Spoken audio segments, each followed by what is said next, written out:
Hello, my name is Frank Kromkowski, and I'm a member of Our Revolution Helena. We're a group here in Helena that has been in existence for the last couple of years, actually last almost 3.5 years. Our Revolution Helena is a Helena Progressive Action Network.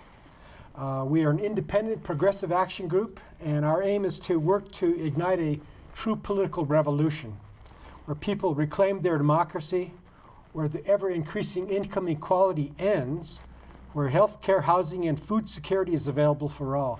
So with all those goals, it's got to be a revolution for us to meet our goals. But we have been a member, as Our Revolution Helena, of the Helena Civic TV program network for the last couple of years. And this is our 24th show with great persons who have been active on a whole variety of issues. And today, our guests are 3 people who are part of the 2020 Women's March here in Helena on January 18th. Our guests are Claire Kearns, Janice Frisch, and Galen McCabe. They're all members of, along with other people, of the planning committee for the 2020 March. And I'm going to ask them a few questions about this march. I know that maybe a lot of our listeners know all about this already, but some people probably don't. So I'd like to ask Claire first to tell us a little bit about the history of this whole project. What's it all about? When did it start? And what's it going to be? The first Women's March was in January of 2017. And it was a national movement that came about because of the political climate at the time, and it appeared that minorities were at risk and women were at risk, and minorities such as like Muslim people and immigrants, people with disability, transgender people, but there was a lot of people that were at risk because of the political climate. So one woman started the whole thing by going on Facebook and making a post and trying to get people energized to have some kind of a political movement or a march or something. And from that one email or Facebook posting, it became a national movement. And every single state in the United States had a women's march. And countries like Antarctica, of all places, Zimbabwe, all over the world, there were women's marches in solidarity of women and minorities in the United States. And the very first march in Washington, D.C. actually attracted 500,000, well, at least 500,000 people. And then in New York City, it was about 400,000 people. It was a huge turnout, kind of surprised people. And some of the rights that people thought were at risk were women's reproductive health, and then just, reproductive health and civil and human rights. And then Janice will be talking about that some more. Okay. Well, so in Helena, we had a march in 2017 as well, as in conjunction with that national march. Galen, can you tell me more about the Helena March? Sure. That was also quite large for Helena. The estimate was there were 10,000 people there, which is amazing. And in fact, later guesses made it even more than 10,000. Then the next year, we had a follow-up to that at the Capitol. And we estimate about 2,500 people at that one. Each year, there's an effort to try to have another one to commemorate something. And last year, we had it at Women's Park, and probably about 300, maybe 400 people attended. This year, we're expecting more than that, and we will be at Memorial Park. So this year's march is a statewide march, then? Yes. Okay. That's again, right. So like was 17, march. Yeah. Okay. Yeah. I remember talking with Judy Fiel, who was one of the singers at the first march here, saying that the best estimate they had was about 16,000 back in 2017, based on some aerial surveillance. And that bumped it up from the 10,000 estimate. And that was given the fact, too, that it was 8 degrees. It was freezing, and there's a lot of snow and ice on the ground, and that we still had that kind of a turnout. Yeah, that's great to hear. Yeah, I had to miss that because of being sick and in the hospital at that time, but I have seen the video of that, and it's just beautiful. We also had complaints that people couldn't get through Townsend because of the stoplight, and they had cars and cars coming from that direction trying to make it through. So So what's the theme of this year's march, Claire? Well, this year's march was inspired by the march from 2017. And so we decided to, because each year the march was getting a little smaller and a little smaller because local places were having their own march. So we decided to have a big splashy one again to try to have a louder, more visible voice. So we did statewide this year. And the theme that's coming from national is, women's rights are human rights and human rights are women's rights. And we're going to be addressing issues like that women have a right to be free from violence, they have a right to reproductive freedom, right to equal pay, and then access to child care and family leave, and a right to be free from gender norms and expectations and stereotypes, and then a right to clean water, clean air, and also that refugees and immigrants have rights. And and those are like women and minority rights, and then human rights are things like the right to vote, protection of all citizens regardless of age, disability, gender, sexual identity, and race. Oh, and freedom to worship as we choose. We're going to try to be addressing a lot of those in kind of a general way at this year's rally. So Janice, anything more you want to say about this year's march as compared to other years? Well, I think one of the things that's going to be occurring this year is we're going to have speakers talking about particular topics. And one of the things we want to do is we want to celebrate all of the gains women have made in politics. If people take a look at the action that occurred in 2018, part of which is coming from these kind of marches, think about what the House of Representatives looks like in Congress as compared to the past. And so we want to celebrate those kinds of gains and demonstrate to people we can make a difference. One of the other places we've made gains we want to celebrate is businesses. Lots more women are in particularly small businesses. They're very successful at starting businesses. So we're trying to celebrate the fact that women can have a greater role in doing businesses in our country, which is great. And of course, all of the ongoing problems we're talking about, unequal pay. We know that Native Americans make about 50% of what white males make. You know, we got to keep working on those. We're chunking away at that a little bit at a time, but the more we talk about it, the more we tend to it, and the more you learn about it, the more we can make differences. We're concerned about promotional activities for women. A big one, obviously, is health care. We've got people just really restricting health care for women who are poor, and that just can't be. Not allowing people to have birth control is kind of a big issue that folks are going to be looking at. And domestic violence and assault is always there, always present, and I think our state works at it, and we want to look at things from a local level, communities, and for the state, and nationally. It's all of those places, and we all need to figure out where we fit in and where we can help. Hunger and homelessness, yeah, homelessness is hopelessness,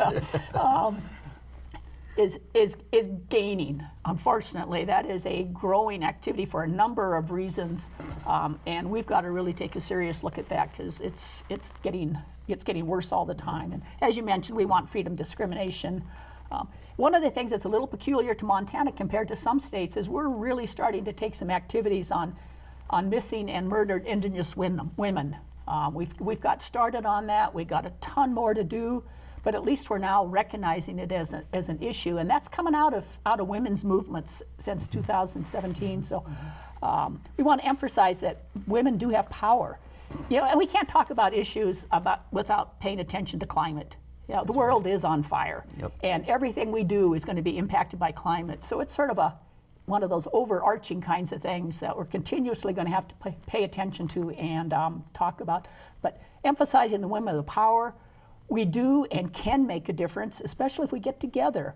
And this year we're celebrating 100 years anniversary of women's winning the right to vote. Now, it's only 100 years. Over in Europe, people talk about thousands and thousands of years, and we're celebrating 100 years. It was an 80-year battle for women to get the right to vote. So one of the things we're talking about in celebrating that is women should, and men too, should wear something white. A hat, a scarf, a sweater, something white to honor those women who worked for 80 years to get us the right to vote. And another thing would be a pink hat to honor the past women's marches. So we're hoping that we got lots of good information, but more importantly, more energizing for folks, and a way perhaps you can connect with a group that you're interested in working with. Well, what kind of activities will actually go on at the march? Will it be speakers, music, or what kind of things will actually happen? We'll have music from Judy Fell. People may know her from previous marches. Judy Fell, and then her group of Montana Women's Chorus.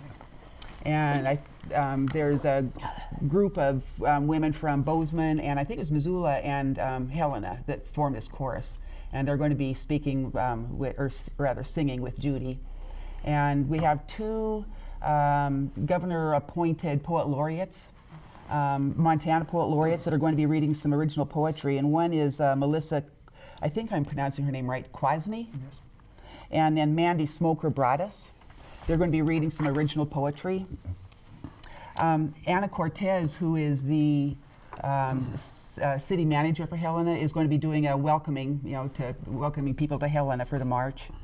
The keynote speaker is going to be Kathleen Williams, who's currently in the legislature. So she'll be doing the keynote speaker. Our MCs are Rachel Carol Rivas from Montana Human Rights Network, I'm nervous. Human Rights Network, and then Judy Fiel is going to co-MC with her.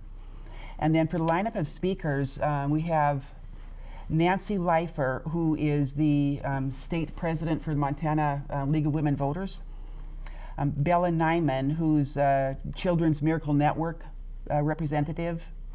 Elsie Harrington with Montana Youth Action. Jessica, and I'm not sure if I'm pronouncing her name right, it's Lahr, it's L-A-H-R, with Montana Coalition Against Domestic Violence and Sexual Violence. Melissa Romano, who is a 2018 Montana Teacher of the Year, and Whitney Williams, who's a sixth-generation Montanan, and she's an outstanding businesswoman. So we have some really, really good speakers lined up. Well, I wish my mother could come to this rally because she was a feminist in her day and encouraged all of us to respect women's rights. And what a lineup of great speakers you have. It's amazing. So it's on January 18th, the Saturday? Saturday, January 18th. It's going to be the same day as global, national, and other marches are being held. So this is a worldwide event. This is a big deal. We're going to have so much energy going up into the universe that won't be able to ignore it from anywhere. It's at Memorial Park, which is at 1203 Last Chance Gulch for people coming in from other places. That's near Carroll College. We're going to use the band shell for the speakers.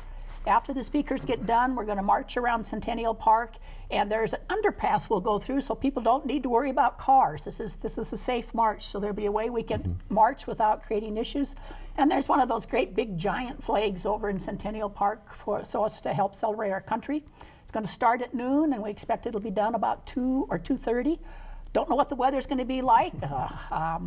It's been warm here, but it's supposed to be getting below 0, but it's supposed to be nice on that Saturday. We'll see. If not, near the band shell there is a skating rink that has a warming hut attached to it, so people that are really cold can wander into there, and I'm told they sell hot chocolate.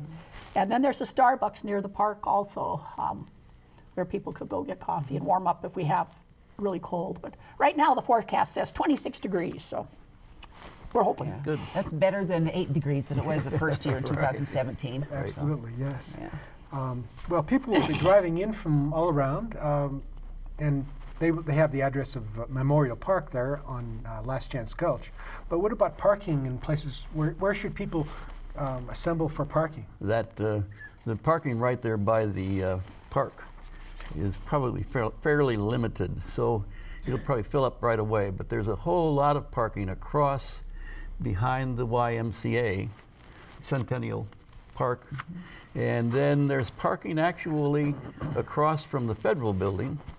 And we're going to be marching to the Federal Building, so you might even want to park there, and then you can just leave from there rather than having to come back for your car. So, and then there's also parking at the Great Northern, which is pretty handy, and even the parking lot there would be available. And there's also, for people that are kind of familiar with Helena, well, we used to have a minor league baseball. Oh, that's right. Baseball Yes. team. They're not here anymore, but the stadium's still there, and there's quite a bit of parking in that area, and that's right behind the band shell, behind Memorial Park. Yeah. And remember, for folks that are parking over in the YMCA Centennial Park or over by the federal building, there are underpasses that you can walk Yeah. through. You do not Don't have to try to contend with traffic. Right. There are underpasses, just find them and come through. It's safer and it's easier, so. So you folks are part of this planning committee, but who are some of the other groups or organizations that are involved with this as sponsors or donators? Yeah, we've got a lot of people we'd like to thank, and I'm probably going to miss some people, and I apologize to anybody if I miss you. But I'd like to start by thanking John Moore. He's setting up the sound system. Montana Human Rights Network, because they've let us use their Xerox machine for free paper and everything, and they also are collecting the donations to support the cost of the march. And then Helena Civic Television. We'd like to thank them for doing this interview and then for recording it. For people who aren't going to be able to make it to the rally, they can go to HCTV and watch it. I'm not sure what the dates are, but people that aren't able to make it are going to be able to hear the speakers by connecting with Helena Civic Television. We'd like to thank the Helena League of Women Voters and Montana Women Vote. Those two organizations are having volunteers to register people to vote at the march and to talk to people about the importance of the 2020 census. So I'd like to thank those two organizations. We'd like to thank Montana Action Group. That's a student group. They're going to be doing a lot of volunteer work there and clean up and pretty much anything we're going to ask them to do. There's going to be a large group of them helping. And then Marilyn McKibben, who's a local artist, has made some beautiful brooches, handmade brooches, that people, you might be able to see them up on the screen now, and people who donate money are going to be able to get a brooch as long as the brooches last. So how can people get in contact with you if they want to contribute or get more information? The main place is a Facebook page, and you can look for it under 2020 Women's March in Helena. And on that Facebook page is a lot of information. There's also an opportunity to make a decision whether you're going to go or whether you're interested. And there's also an opportunity to donate. So you can just go to that page and find out a lot of information. Sign up. We want everybody to sign up, so we have a pretty good idea about how many people are coming. And then if you can, donate to help support the march. Oh, speaking of donations too, I definitely don't want to go without saying a special thanks to Big Sky Unitarian Universalists, who donated a pretty big chunk to the march, and the Montana Human Rights Network that are donating a sizable chunk, and Our Revolution. And then people that come to the march, we would like them to bring like canned goods, like baby wipes, coats, hats, gloves, personal items like lotion, razors, because we're going to be collecting things and donating to Food Share and God's Love, which is a local shelter, and the Friendship Center, which is a local shelter for victims of domestic violence. So we're encouraging anybody who comes to bring something that they could donate. Yeah, everyone can bring something and bring themselves, meet good people from all across the state, including the three of you and me too. I'll be there along with other friends. Looking forward to this. So it's January 18th, noon at Memorial Park here in Helena. Anything else you might want to say that you maybe forgot to say? Well, I think it's important for people to remember to come with energy. Yeah. Know that this is a thing that can bring us together and give us purpose. And it's really important when we have tough times that we figure out how to work together, because we can make a difference. And that's just so critical. I think people underestimate that. And you don't have to do fancy stuff. You just figure out where you're involved. You know, and this is a great place. Lots of people, like you say, you can register to vote or change your address if you need to, or there's just tons of things that everybody can do and get pumped up a bit. Would also like to emphasize that this event is nonpartisan. The issues relate to all women in general and all minorities, just all humans generally. So it's nonpartisan, and there's not going to be any buddy trying to convince you to vote one way or another, or to diss one candidate over another. So it's going to be nonpartisan. Yeah. We're working really hard at that, because if we can't divide, I mean, separate that division and start working together, we're not going to be successful. That's right. So we need to come together as huge groups of people and solve these issues. You know, hunger is hunger. Yeah. Well, I want to thank each of you for being here today and for your hard work in putting this march together. I'm looking forward to seeing you and everyone who's watching this show on January 18th, Saturday at noon at Memorial Park here in Helena. Thank you very much for watching today. And we'll be doing more interviews. In fact, one of the next interviews is going to be on homelessness in Helena with President of the Helena Citizens Council, Patricia Christian. So I invite you to keep watch here on Helena Civic TV, and I'll see all of you at the march. Thank you. Thank you. Thank you. Thank you.